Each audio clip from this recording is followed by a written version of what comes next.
2025 Year of the Wood Snake, Episode 3. Kamakailan ay binahagi ko sa inyo ang detalye patungkol sa mga taong ipinanganak sa taon ng mga ahas, especially sa wood snake. Kung hindi mo pa napapanood ang video aralin na yon, nasa ating playlist lamang na may title na 2025 Year of the Snake. Sa videong ito, pag-uusapan natin ang mga taong ipinanganak naman sa iba't ibang uri ng animal sign at kung compatible ba sila o hindi sa taong 2025 Year of the Wood Snake. Yan ang ating aalamin dito lang sa channel na kung positibo ka sa lahat ng bagay at may diskarte ka sa buhay, ikaw ay swerte.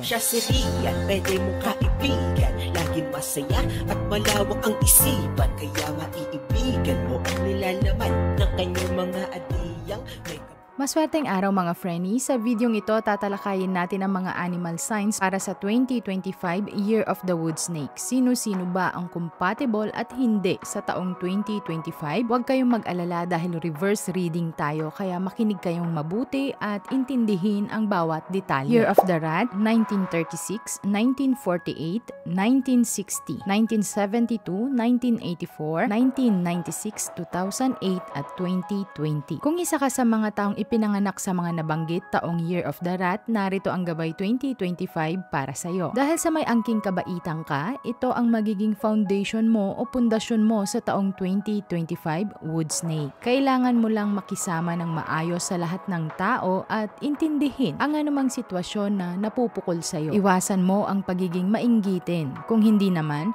gawin mong inspirasyon ang mga bagay, tao o sitwasyon na kinaiinggitan mo. Stepping stone mo yan para mas maging successful ka this year, 2025. Mas magpapakita ka din ng kasipagan sa trabaho o sa kadiskartehan mo sa buhay. Makakapag-travel ka ng madalas or mas madalas ngayong taon, pwede ng local at international travel. Ingatan lang ang kalusugan dahil may tendency ka na makunan ngayong taon kung magmamatigas ang ulo mo, lalo pat first pregnancy mo. Hanggat maaga pa, kung meron kang pagkakautang, bayadan na para makaiwas sa anumang financial loss sa 2025. Maswerteng kulay mo ngayon ay green, blue, gold at yellow. Year of the Ox, 1925, 1937, 1949, 1961, 1973, 1985, 1997, 2009 at 2021. Kung ikaw ay ipinanganak sa mga taong nabanggit, kailangan mong mas maglikom ng pera o ng salapi bago ka pumasok sa anumang pagkakagastusan. Sisiguraduhin mo munang tama ba ang desisyon mo at hindi pa dalos-dalos. Huwag masyadong maging mainitin ang ulo. Matuto din tumanggap ng ideya ng iba at mas maging focus sa mga goal mo. Balance ng lahat para sa'yo ang taong 2025. Maging sa relasyon mo, negosyo at kaperahan. Swerte ka ngayon sa kulay pula at earth tone colors. Year of the Tiger, 1926, 1938,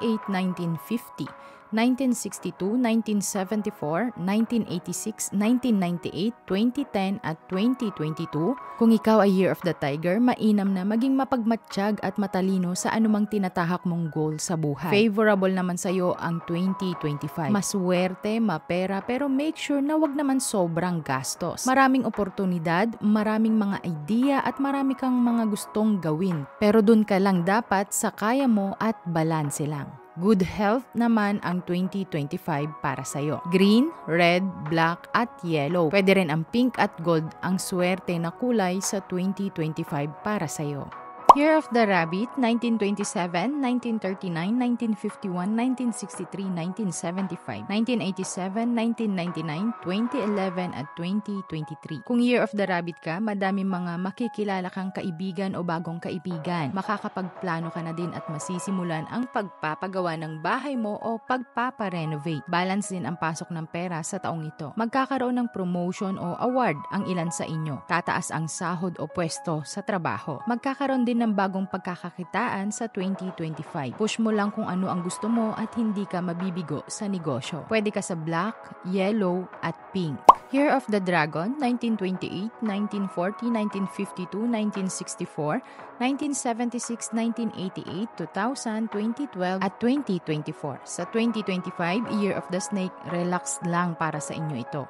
Meaning, chill lang. Hindi naman sobrang negative at hindi naman sobrang positibo. Balance lang ang lahat para sa inyo. Kung nais maging successful sa goal ngayon 2025, maging creative ka at maging madiskarte ka. Pwede sa'yo ang kulay na pula at green. Year of the Snake, 1929, 1941, 1953, 1965, 1977, 1989, 2001, 2013 at ngayong 2025. Big transformation ang 2025 para sa inyo. Magtiwala sa inyong kakayahan at kutob, kumbaga. Ang pagiging creative at may idea ang mag-aangat sa inyo this year 2025. Pwede kang gumamit ng black, red at yellow para sa inyong kulay. Year of the Horse, 1954, 1966, 1978, 1990, 2002 at 2014. Love life at family ang dapat mong i-focus sa taong ito. Pero kung hindi ka naman mapipigilan sa pag-invest ng kung ano-ano, make sure na masusolusyonan mo ang anumang ups and downs na maidudulot ng maling desisyon mo. Pwede ka sa yellow at green ngayong taon.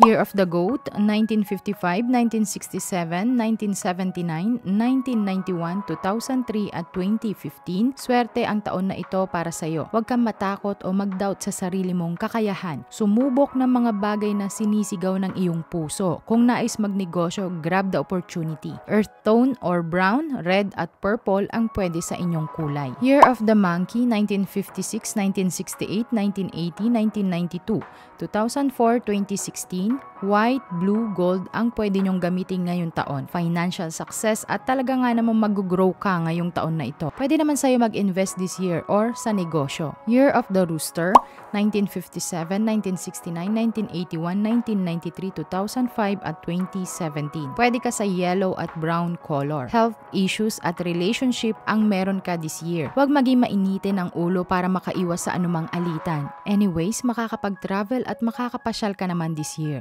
So magiging stable pa din ang kaperahan sa'yo.